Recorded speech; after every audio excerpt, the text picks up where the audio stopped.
Hi, good morning, everyone. Sorry about that mouthful of an introduction.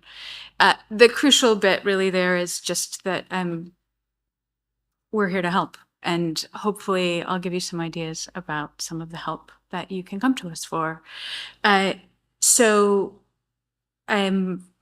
quick disambiguation on the title. I've run a lot of digital development programs now, and Digital Pivot is one that encompasses the kind of idea of what you might do and how you might do it. But we did also run a project called Digital Pivot, which this talk is not about. So, yeah. So you'll probably know about Creative Scotland, and the only reason that this slide is in here is as a reminder that we do more than just give out funding. And I think if any of you have had anything to do with any of us, hopefully you'll find that we are as kind of helpful and supportive and developmental as it's possible to be. And so this line about being a development agency, we're really serious about that. And so if you get nothing else out of it, but you remember that I seemed nice and you have a question, please feel free to ask it. So Creative Scotland has a commitment to the climate emergency. We recently published our sustainability plan, and you're very welcome to all go and have a look at that.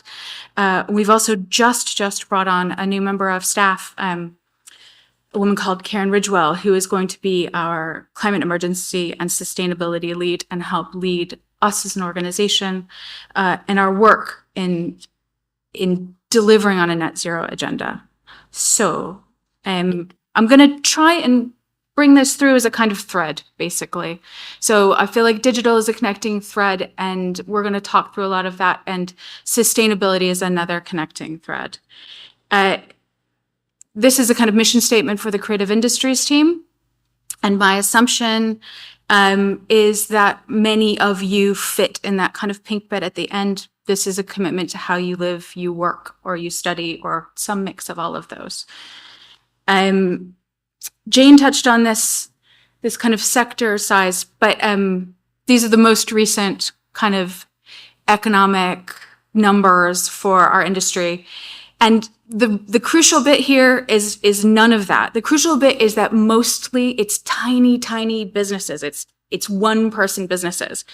And that really matters, because that means that if you're acting as an independent business in yourself, in your practice, that you have to wear a zillion hats and you have to know a zillion things and try and familiarize yourself with a bunch of specialist things, one of which might be digital, another of which this time of year might be thinking about taxes, and those all have areas of specialism, which may not be the thing that you actually got into doing the work for, but that you kind of end up having to do.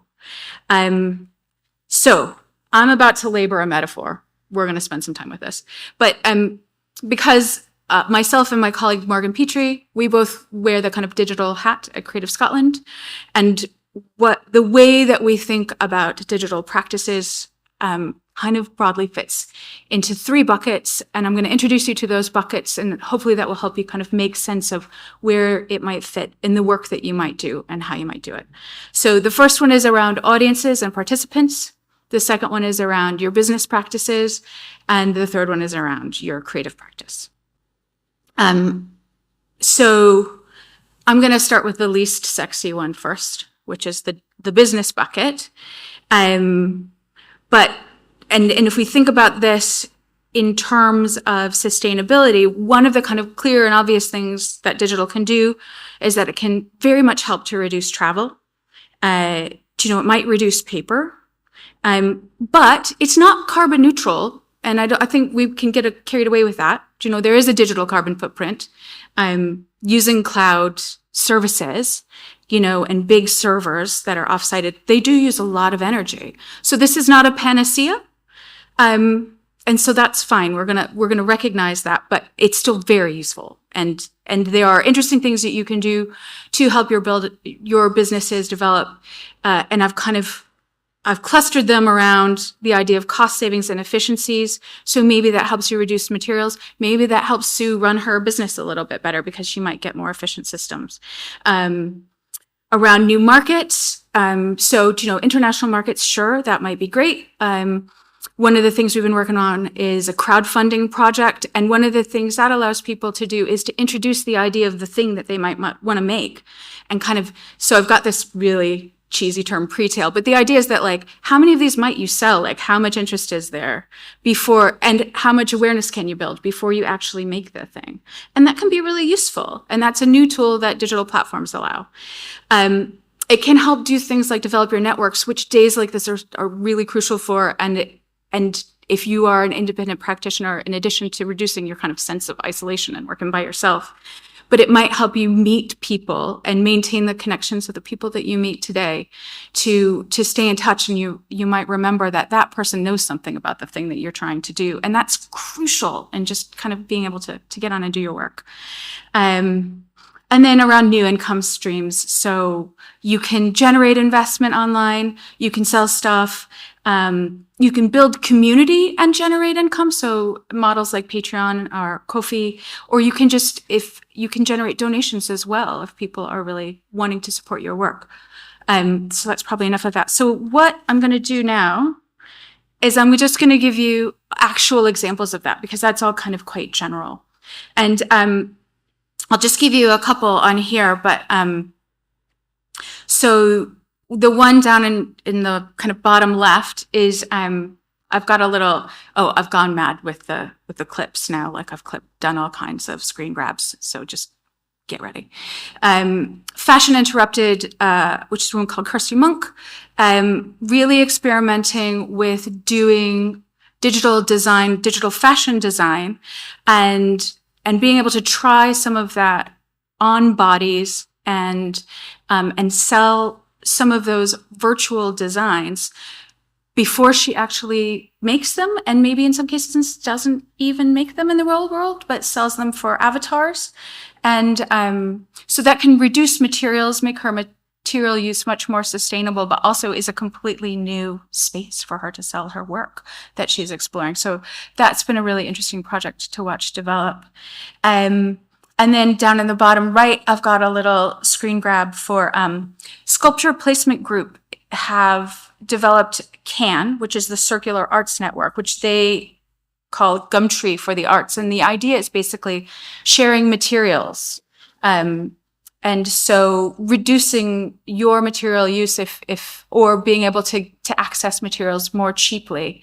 And then a similar idea is Reset Scenery, maybe for the kind of theater and performance space, so that you could recycle some of those kind of big sets or even props and things, and just reduce the kind of material impact of the work that you're doing. All that saves money, but it also increases circularity and sustainability, and is undergirded by digital platforms and kind of made more efficient and effective. Okay, so now we'll talk about audiences and participants. So this is probably the one that you think about the most, because everybody kind of knows about social media, but I think there's more to it than that. And so there's some real basic stuff here about how you might think about your audiences and participants. And you might think about completely new audiences, people that you haven't connected with before, and they might be interested in the kind of work that you're doing, the specific program that you're developing. They might be demographically like the people you're already connecting with, but they don't know you yet, and there might be links about the things that they connect to, or they might have protected characteristics. They might be harder to reach, but are very much worth reaching out to, and the thing that you're doing might actually have real meaning and value to them. And the other way that you might think about them is if you think about your existing audiences or your existing participants, your existing clients, but reaching them in more depth, offering more value to them. And that might be a really specialist audience, and you might offer special content or access. You might give additional resources. Those people that already kind of care about you and like you, but don't really know the kind of full depth of what you can do and could do. So I'm going to give you a couple of quickies on this. So on the top right, the screen grab is from a platform called Ewan's Guide, which show of hands, anybody heard of Ewan's Guide? Yes, very good. So I think they're brilliant. It's a user-generated content platform of disabled people visiting spaces and then reporting back to other disabled people about how that space works for them. Did parking work? What were those toilets like? Was the lift working when they were there? Did they get support from the staff when they were entering the building that they needed? And that really matters because, especially if you're working in a kind of venue space, disabled people might have some anxieties about entering that space, and they might need to know some stuff before they come in. And so knowing that this tool exists, being able to refer to it, provides a really useful resource. And it's important, if any of you are working in spaces or running spaces, that you might want to make sure that your space is listed here to be able to support people to really confidently access the space. And it's the kind of, that's what a digital platform can do incredibly helpfully, and this incredibly specialist but really meaningful, useful thing. So I've got Len Penny. Has anybody heard of Len? Okay, what? Amazing. So she's a Scots poet, young woman, and I don't know if you probably can't read that because it's teensy, but she's got 6.8 million likes on TikTok. So you may not heard of Len because you may not be in her demographic because you may not be on TikTok. But the thing that I wanted to bring through, grabbing this one, is just that it gets really kind of squishy about, like, this is her work. This is not her marketing work. This is not her engagement. This is her work. This is the space where she's doing her work. So, and she's connecting people with the Scots language in a really vibrant, really fun, really entertaining, really accessible way. And so I think a lot of times when people think about digital marketing, it gets really like drudgery or sciencey or something kind of unpleasant very quickly.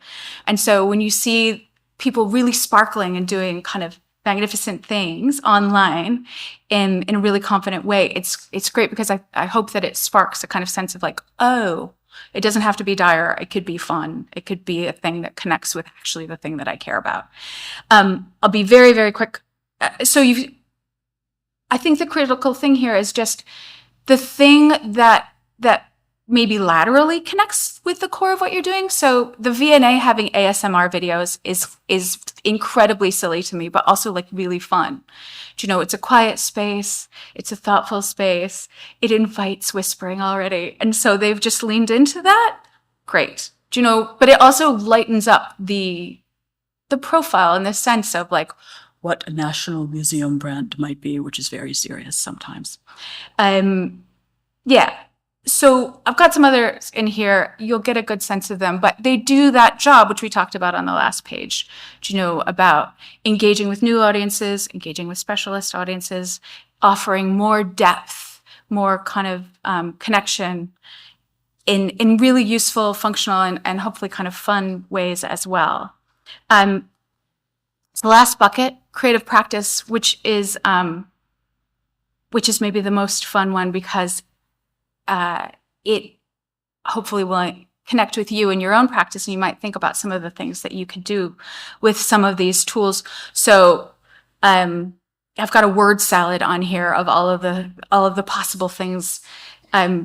So branching narratives, that might be, if you think about a choose your own adventure book, but digital tools allow you to do that in a kind of interesting way, and using gaming technology allows you to do that really slickly. Virtual exhibition is pretty straightforward, it's just allowing people who are maybe much further afield or might have limitations to be able to enter a space to actually see some of the work that you're trying to exhibit. XR is a kind of catch-all term for augmented reality, mixed reality, virtual reality. And I know that sounds really techie, but actually, like most of us, our phones will do some of this for us now. And if you played Pokemon Go, like you've done augmented reality, interactivity, just kind of allowing people to connect and interact in kind of simple ways. And it doesn't have to be like overblown, it could be a poll, or getting people to just like come back, Sue getting us all to put our hands up, like that's us interacting, and you can use tools to do that.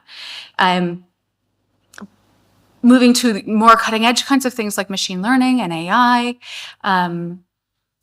which is in the news a lot right now. But once we get past the hype cycles of some of these things, we can maybe start to see actually there is something of interest to us that we might want to play with, might want to explore. So yeah.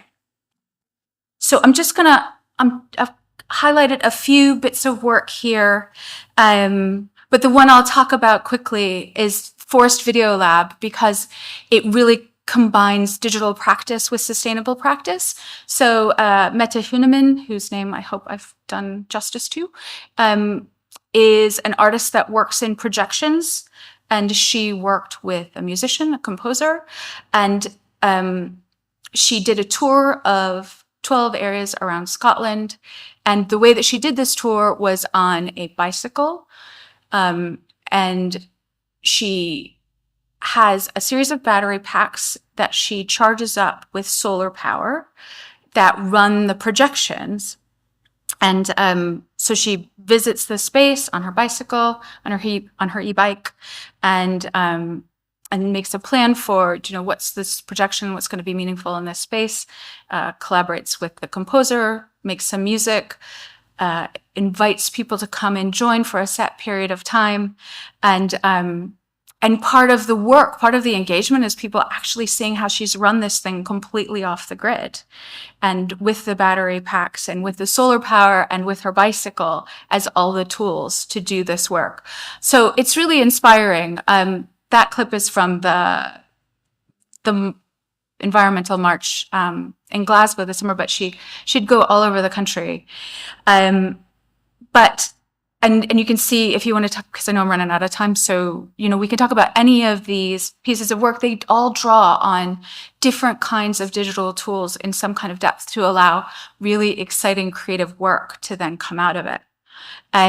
So I'm just going to wrap up with some ideas. So if this has given you a sense of like, that's really interesting, I would like to follow up on some of this, I would like to learn more.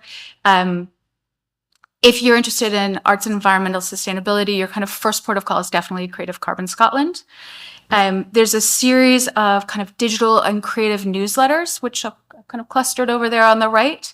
And then projects and organizations that can support you in building your digital skills and building your information down on the kind of bottom left. All of those they're brilliant in different ways, and I would recommend all of them.